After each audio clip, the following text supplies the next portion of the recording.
اگر به داستان‌های پر رمز و راز، عاشقانه و تاریخی علاقه دارید، این ویدئو مخصوص شماست. در این قسمت به یکی از افسانه‌ای ترین روابط تاریخ می‌پردازیم. عشق کلئوپاترا، ملکه افسانه‌ای مصر، و مارک آنتونی، ژنرال بزرگ روم. آیا می‌دونستید ندیمه وفادار کلئوپاترا یعنی شرمیون رازهای پشت پرده این عشق تاریخی رو در دل داشت؟ و عجیبتر از اون، تصمیم جسورانه بطلمیوس پادشاه مصر بود. او به زنان روسپی جایگاهی بی سابقه داد و آنها را کارگران پادشاه نامید. اما چرا؟ چه چیزی باعث شد این زنان به یکی از قدرت‌های پنهان مصر بدل شوند؟ حالا در ادامه قسمت قبل به جایی میریم که کلئوپاترا دختر بطلمیوس 13 مارک آنتونی رو به دیدن شگفتی‌های اسکندریه دعوت میکنه. از کتابخانه و موزه‌ای بی‌نظیر گرفته تا محله‌ای مرموز و پنهان، محله زنان روسپی و خانه‌های عمومی اسکندریه. چه اسراری در این مکانها نهفته بود؟ با ما همراه باشید تا پرده از رازهای ناگفته این داستان برداریم. آنتوان گفت پس چرا ملت روم که کتابخانه ندارد زنده است و نمی میرد؟ کلئوپاترا گفت اگر شکیبایی پیشه کنید خواهید دید که ملت روم به مناسبت نداشتن کتابخانه به تدریج به سوی فنا می رود. آیا میل دارید پیاده شویم و نظری به داخل کتابخانه بیندازید؟ آنتوان گفت من از کتاب چیزی نمیفهمم تا وارد کتابخانه‌ای بشم و بخوام ببینم. کلئوپاترا گفت اگر شما ذوق کتاب خواندن داشتید من شما را به درون این کتابخانه می بردم و کتاب‌هایی بی‌نظیر رو به شما نشان می دادم. در این کتابخانه کتاب‌هایی وجود دارند که روی پوست گوسفند نوشته شده اند و قطر آنها به اندازه ارتفاع یک انسان است. اکثر کتاب‌های این کتابخانه نسخه اصلی هستند و جای دیگری یافت نمی‌شوند. 200 کتابدار هر روز نگهداری از کتاب‌ها را بر عهده دارند و میبایست طوری کتاب‌ها را نگه دارند که غبار روی آنها ننشیند. در این کتابخانه بی‌نظیر 150,000 کتاب وجود داره و علوم دنیا در اینجا جمع شده اند. اگر روزی به جهتی این کتابخانه از بین برود، مردم جهان از حیث علوم و صنایع فقیر خواهند شد. آنتوان گفت هر چه راجع به کتابخانه صحبت کردید کافی است. بهتر آن است که از اینجا بگذریم و به قسمت دیگر شهر برویم. پس از اینکه از کتابخانه عبور کردیم از 2 خیابان بزرگ گذشتیم که مرکز داد و ستد در اسکندریه بود و همه تجارتخانه‌های معتبر در آنجا متمرکز شده بودند. آنگاه به کوی میفروشان رسیدیم.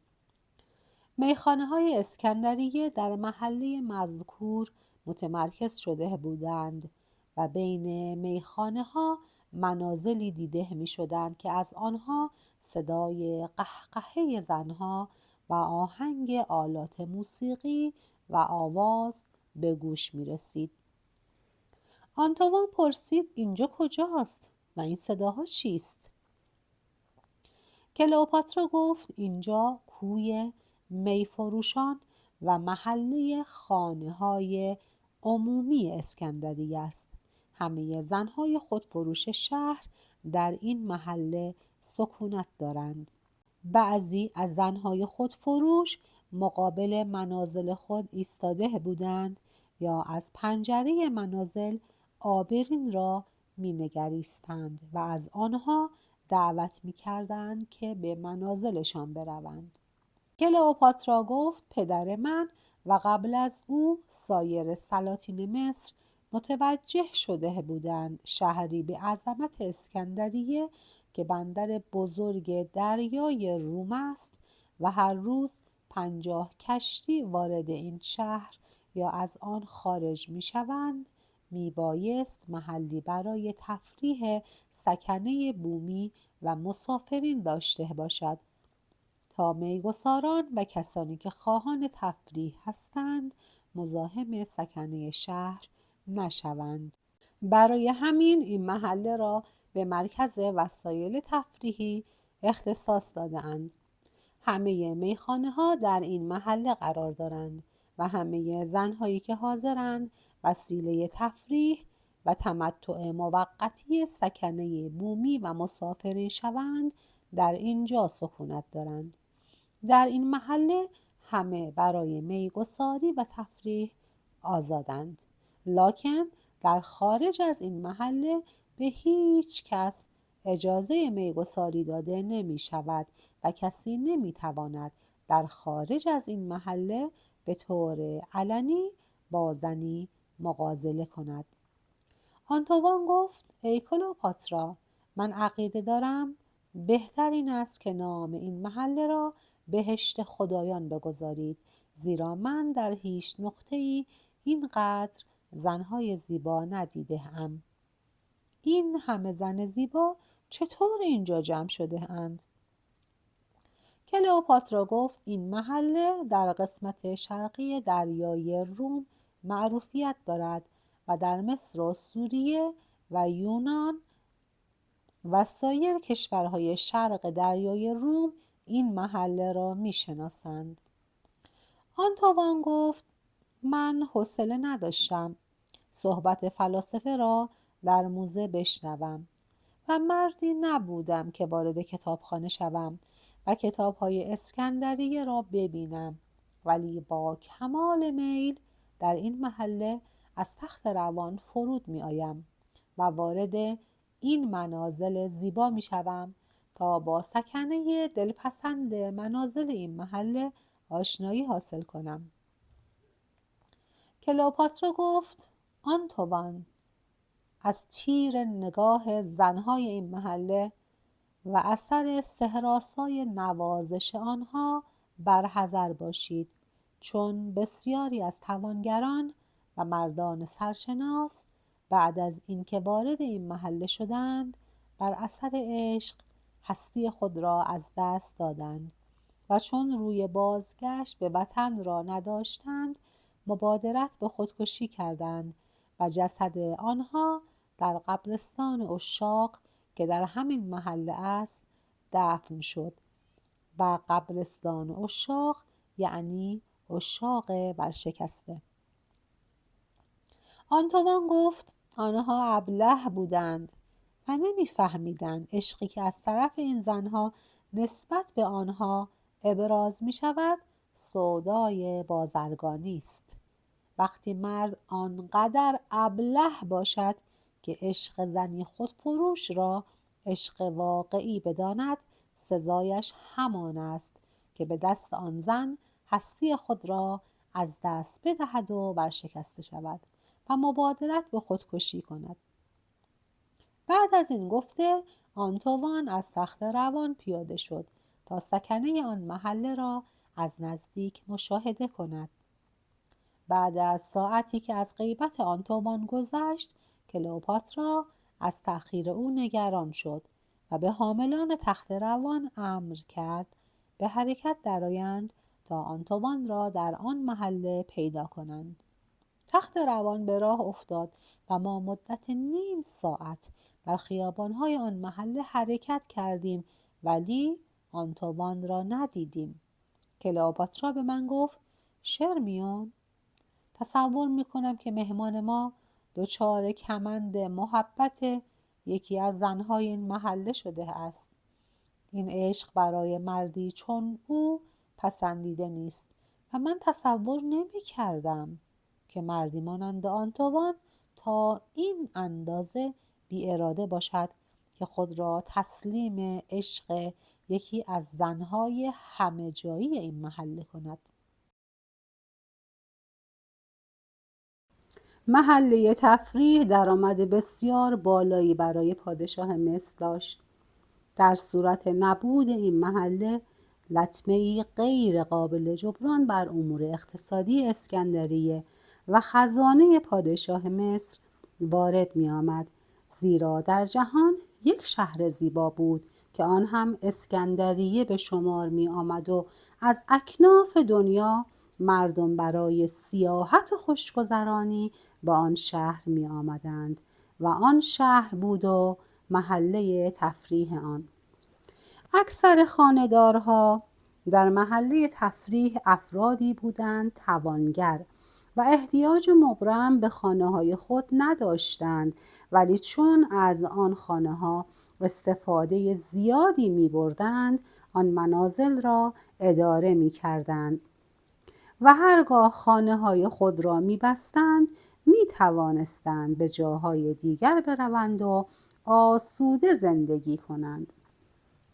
دلال‌ها این موضوع را می‌دانستند، اما اطلاع داشتند که پادشاه مصر علاقه دارد خانه‌های مزبور باقی بماند، چون اگر خانه‌های محله تفریح بسته می‌شدند، درآمد هنگفت بطلمیوس 13 از بین می‌رفت. علاوه بر پادشاه، هر یک از اصناف اسکندریه از جمله کارکنان بندر علاقه داشتند که محله تفریح با زیبایی آن باقی بماند تا مسافران خارجی را جلب کند. مسافران خارجی برای بهره‌مند شدن از محله تفریح به اسکندریه می آمدند و به همه اصناف سود می رسانیدند. در محله تفریح قبرستانی بود به اسم قبرستان عشاق و مسافرانی که از کشورهای دیگر به اسکندریه می آمدند و پول خود را در آنجا خرج زنان می کردند و ورشکست می شدند و نمی توانستند در مصر بمانند، همینطور نمی توانستند به وطن خود بازگردند، خودکشی می کردند و جسد آنها در قبرستان عشاق دفن می شد که بهتران بود نام آن را قبرستان ناامیدان یا ورشکستگان می گذاشتند. اسکندریه واقعا شهرت جهانی داشت و یکی از مزایای اسکندریه این بود که عده‌ای از جهانگردان فقط برای دیدن قبرستان عشاق به این شهر می آمدند.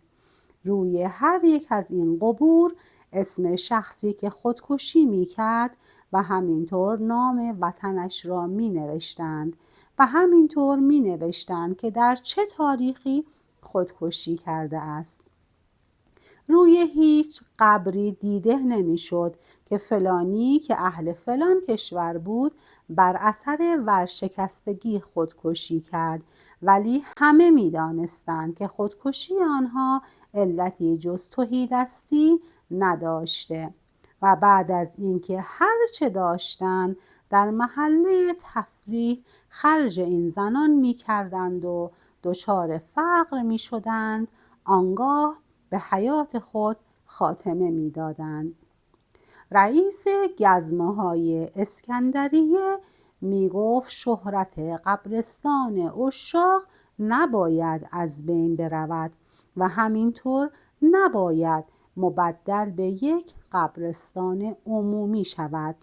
او میگفت قبرستان عشاق در محله تفریح علاوه بر اینکه سبب مزید افتخارات اسکندریه می شود، فایده ای هم برای خود جهانگردان دارد و آن این است که آنها هنگام مسافرت به اسکندریه پول بیشتری با خود برمی دارند تا گرفتار سرنوشت عشاق تهیدست این قبرستان نشوند.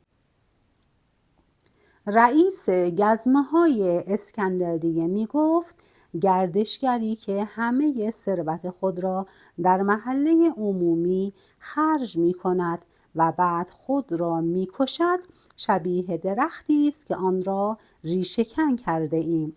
کسی که درختی را برای استفاده از میوه‌اش ریشه‌کن می کند فقط یک مرتبه از میوه درخت استفاده می برد، ولی اگر بگذارد درخت باقی بماند هر سال از میوه آن درخت استفاده خواهد کرد.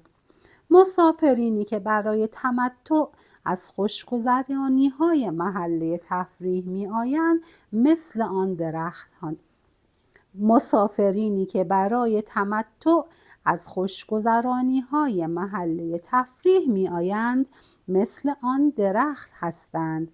اگر آنها هستی خود را در این شهر خرج و بعد خودکشی کنند ما فقط یک مرتبه از ثروت آنان بهره مند می‌شویم.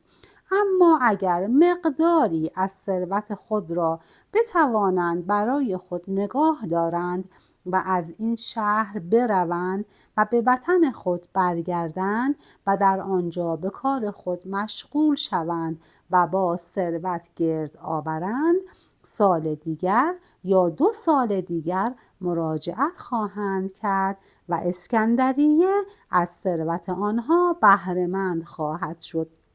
وجود این نوع مسافران چون درخت میوه است که ریشه دارد و هر سال میوه میدهد. روزی از کلئوپاترا پرسیدم آیا کسانی که به اسکندریه می آیند دوباره مراجعت خواهند کرد؟ کلئوپاترا گفت بله شرمیون، مسافری که به اسکندریه بیاید و این شهر را درک کند هرگز اینجا را فراموش نخواهد کرد و اگر ثروت داشته باشد باز خواهد آمد تا از خوشی‌های اینجا برخوردار شود، در حالی که در روم و یونان نیز این لذات برای مسافران وجود دارد، ولی چون پنهانی‌اند تفریح آنها پیوسته و توأم با ناراحتی یا بیم است.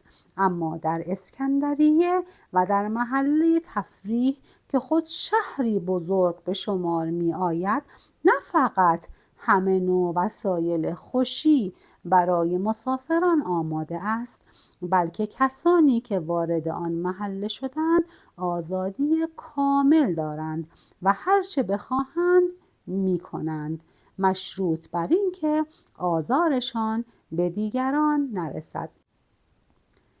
مدتی بود که زنان خانه‌های عمومی محله تفریحی در اعتراضی همگی دست از کار کشیده بودند.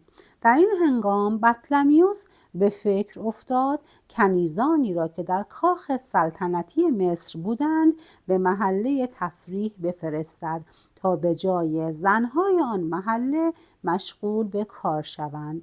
اگر پادشاه مصر آن فکر را به اجرا می‌گذاشت من هم مجبور بودم که مثل کنیزان دیگر به محله تفریح بروم و ساکن آنجا شوم. اما کلئوپاترا چاره‌جویی کرد و مانع از این شد که کنیزان کاخ سلطنتی به محله تفریح منتقل شوند. پیشنهاد کلئوپاترا این بود که زنهای محله تفریح را جزو کارگران پادشاه مصر بنامند. در کشور مصر طبق رسمی که از آغاز سلطنت بطالسه به وجود آمد بعضی از اشخاص موسوم بودند به کارگر پادشاه مصر و آنها مسئولیت داشتند و حتی در موقع ارتکاب جنایت تحت تعقیب قرار نمی گرفتند مگر با موافقت پادشاه مصر یا نماینده او. کسانی که در مصر مسئولیت داشتند عبارت بودند از همه کسانی که در دربار مصر خدمت می کردند و همه کسانی که در آشپزخانه مشغول خدمت بودند و همینطور کارکنان سیرک. مجازات این اشخاص هنگام ارتکاب گناه با خود پادشاه بود و دیگران نمی توانستند آنها را مجازات کنند. کلئوپاترا به پدرش پیشنهاد داد که زنهای محله تفریح عنوان کارگر پادشاه مصر را بدهند تا بعد از آن مسئولیت داشته باشند و کسی نتواند آنها را بیازارد. زنها رضایت دادند و به کار خود مشغول شدند، ولی صدای اعتراض عده‌ای از کسانی که معتقد به شعائر بودند برخاست. آنها گفتند که بطلمیوس 13 نمی بایست به زنهای محله تفریح عنوان کارگر پادشاه مصر را بدهد و این موضوع برای حیثیت پادشاه خوب نیست. ولی بطلمیوس به اعتراض آنها وقعی ننهاد. پادشاه خوب می‌دانست که درآمدی که از محله تفریح و این خانه‌های عمومی به دست می‌آید حتی بیشتر از مالیات کل کشور مصر است. انتظار ما طولانی شده بود. هنوز از آنتوان خبری نبود. کلئوپاترا به فکر فرو رفته بود. رو به من کرد و گفت: شرمیان، در آغاز هر عشق کنجکاوی وجود دارد و در اکثر شرایط حس کنجکاوی یک مرد را وامی دارد که به طرف یک زن برود و اگر مردی که به طرف زن می رود فهمید موجودی جدید را کشف کرده است، عاشق او می شود. گفتم: ای خاتون بزرگ، آیا تصور می کنید که بین زنهای این محله کسانی پیدا شوند که بتوانند توجه مردی چون آنتوان را جلب کنند؟ کلئوپاترا گفت: آری، من این تصور را می کنم، چون در این محله زنهایی زندگی می کنند که در فنون دلبری استادند و می توانند حتی یک کاهن را فریفته خود کنند تا چه برسد به مردی چون آنتوان. وقتی صحبت کلئوپاترا به اینجا رسید، آنتوان از خانه خارج و وارد خیابان شد و محسوس بود که قصد دارد وارد خانه دیگر شود، اما بعد از دیدن تخت روان کلئوپاترا فسخ عزیمت کرد و به سوی ما آمد. کلئوپاترا پرسید: آنتوان، آیا آنچه را که میل داشتی مشاهده کنی دیدی؟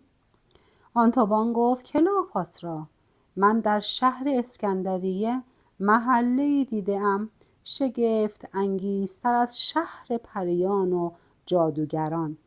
انسان قدم به هر یک از خانه‌های این محله که می‌گذارد دنیایی می‌بیند غیر از دنیای خانه دیگر و عقل انسان از مشاهده این همه زنهای زیبا مبهوت می‌شود. من حیرت می‌کنم که شما زنهای اسکندریه چطور موافقت می‌کنید که چنین محله خطرناکی در شهر شما باشد؟ کلئوپاترا پرسید: تو برای چه این محله را خطرناک می‌دانی؟ آنتوان گفت: برای اینکه مردهای اسکندریه وقتی به این محله می‌آیند و این زنها را می‌بینند نمی‌توانند به خانه خود بروند و با زنهای خیش زندگی کنند. عیش و عشرت در اسکندریه برای زنهای این بندر خطرناک است و حیرانم چرا پدر تو دستور نمی‌دهد این بساط لهو و لعب را برچینند؟ کلئوپاترا گفت: همانطور که اجدادم دستور ندادند این بساط لهو و لعب برچیده شود، پدرم نیز برای سکنه این محله تولید مزاحمت نخواهد کرد. زیرا درآمد این محله برای پادشاهی مصر به تنهایی مساوی است با درآمد همه مالیات مملکت. همه میگویند که اسکندریه عروس جهان است و هر کس بخواهد از 2 روز عمر لذت ببرد باید سفری به اسکندریه بکند و محله آنجا را ببیند. این است که سلاطین مصر هرگز در صدد بر نیامده اند که این محله را از بین ببرند، برای اینکه هیچ چیز مثل این محله مسافرین و سیاحان را به سوی اسکندریه جلب نمی کند. آنتوان گفت کلئوپاترا، اگر روزی تو که فرزند ارشد پدر هستی زمامدار مصر شوی و بر تخت سلطنت جلوس کنی، آیا این محله را حفظ خواهی کرد؟ کلئوپاترا گفت من باید دیوانه باشم که این محله را حفظ نکنم و خود را از درآمد سرشار اینجا محروم کنم. من اگر روزی زمامدار شوم نه فقط از ادامه لهو و لعب در این محله جلوگیری نخواهم کرد، بلکه برای توسعه درآمد اینجا در خارج از مصر جدیت خواهم کرد.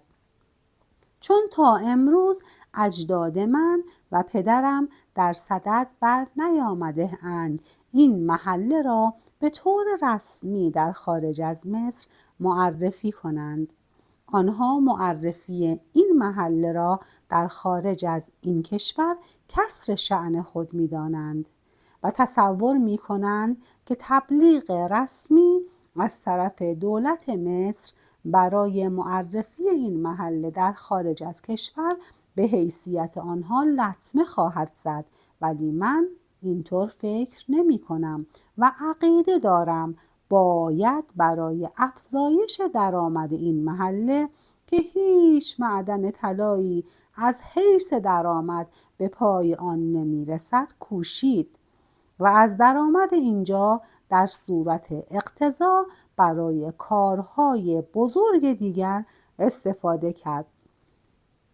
وقتی از محله تفریح اسکندریه مراجعت کردیم، آنتوان گفت من خیلی گرسنه‌ام و حاملان تخت روان هم بسیار خسته‌اند، وگرنه از کلئوپاترا می‌خواستم تا فانوس دریایی را هم به من نشان بدهد. چون نمی‌توانیم امشب برای تماشای فانوس برویم، تماشای آن را به موقع دیگری موکول می‌کنیم. در هیچ دوره‌ای از ادوار سلطنت مصر دختران و پسران آزادی دختران و پسران بطلمیوس 13 را نداشتند. پادشاه مصر در امور مربوط به پسران و دختران خود کوچکترین دخالتی نمی کرد و آنها می توانستند هر جا که بخواهند بروند و با هر کس که میل دارند معاشرت کنند.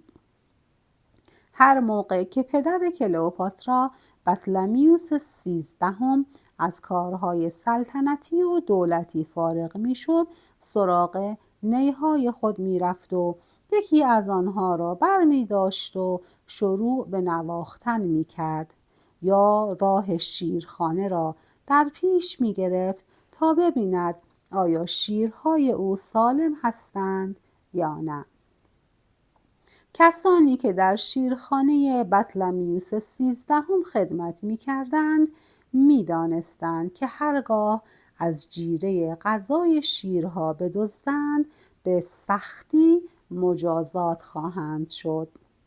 قبل از اینکه بطلمیوس 13 زندگی را بدرود بگوید، 2 شیربان به جرم سرقت از غذای شیرها که گوشت گوساله بود در کام آن جانوران درنده رفتند. پس از اینکه به قصر مراجعت کردیم، آنتوان در کاخ سلطنتی استراحت کرد. اتاق او مجاور اتاق کلئوپاترا بود و من هم پیوسته در مجاورت خاتون خود می‌خوابیدم. آن شب تا مدتی نتوانستم بخوابم، برای اینکه آنتوان با کلئوپاترا صحبت می‌کرد.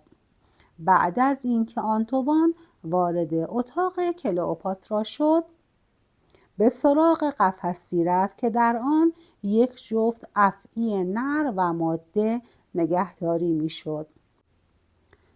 آنتوان گفت: من همه جا دیده‌ام که بلبل را در قفس جا می‌دهند تا بخوابد.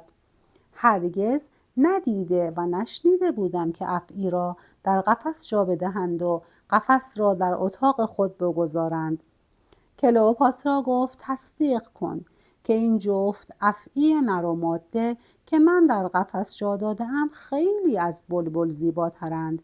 آیا هیچ منظره نقاشی را دیده ای که خط و خالی مثل خط و خال این دو افعی نر و ماده داشته باشد؟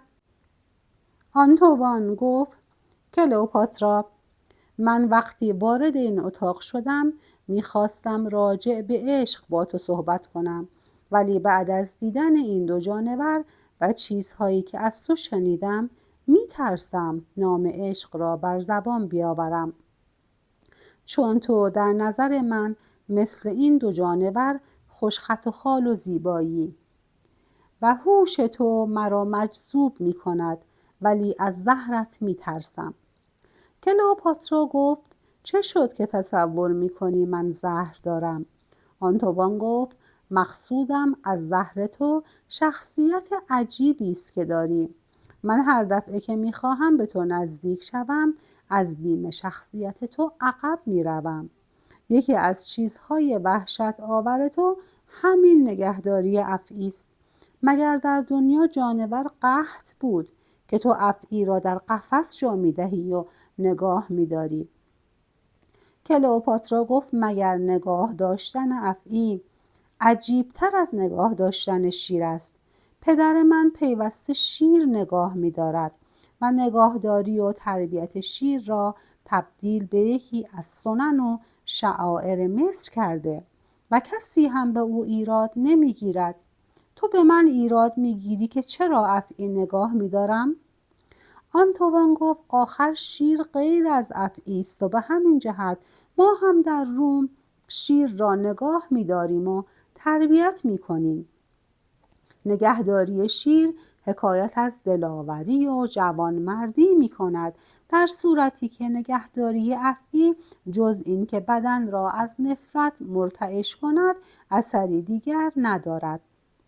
کلئوپاترا گفت: من از کودکی به مارها علاقه داشتم و از مشاهده این جانوران خزنده خوشم می آمد.